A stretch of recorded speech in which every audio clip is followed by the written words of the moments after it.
Hello and welcome back to Shakesyear. We are working on Edward III, and today we get to hear from King John in Act 3, Scene 3.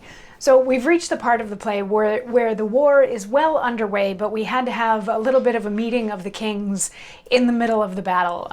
King Edward's navy rather beat the French navy pretty badly and has just been sort of sweeping across France, leaving a path of destruction in their wake.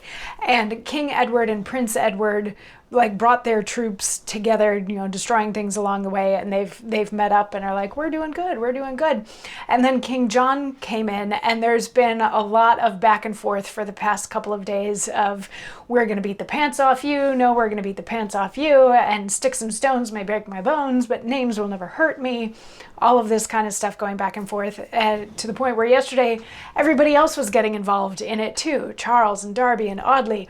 They were like, yeah, what do you know, old man? And our king is from 5 generations of kings, and what good is yours? And all this sort of stuff, until Philip turns to King John, Philip being King John's son, and is like, they're just trying to stall. They just want to talk long enough that we can't actually get to having this battle today.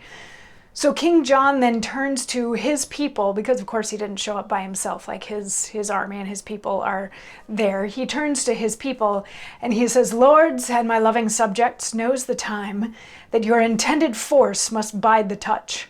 Therefore, my friends, consider this in brief. He that you fight for is your natural king, he against whom you fight, a foreigner.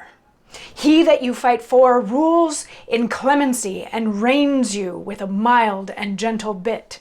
He against whom you fight, if he prevail, will straight enthrone himself in tyranny, make slaves of you, and with a heavy hand curtail and curb your sweetest liberty.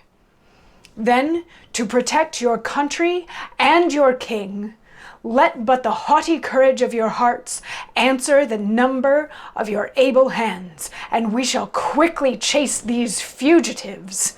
For what's this Edward but a belly god, a tender and lascivious wantonness that the other day was almost dead for love? And what, I pray you, is his goodly guard, such as but scant them of their chines of beef, and take away their downy feather beds, and presently they are as resty stiff as 'twere many overridden jades. Then Frenchmen scorn that such should be your lords, and rather bind ye them in captive bands. So this is King John's battle cry. He's like, you're fighting for me. I am your proper French king. That guy's a foreigner who is going to enslave you and rob you of everything that is yours. So if you want the proper king, me, King John, to remain on the throne, gather up your arms and let's go fight these stupid, wimpy soldiers who've gotten so used to a life of luxury that they can't actually do any fighting anymore. They're not worth any more than the feather beds that they sleep on, kind of thing. It's his battle cry, and then he and his soldiers sort of go off to prepare for war, to have the battle today. They're like, come on, let's go. Let's, he has one last little parting bit where he's just like, all right, King Edward, we'll see you on the battlefield when and if you're ready to come and fight.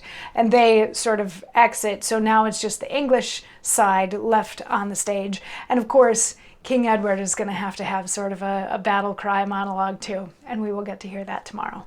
I'll see you then.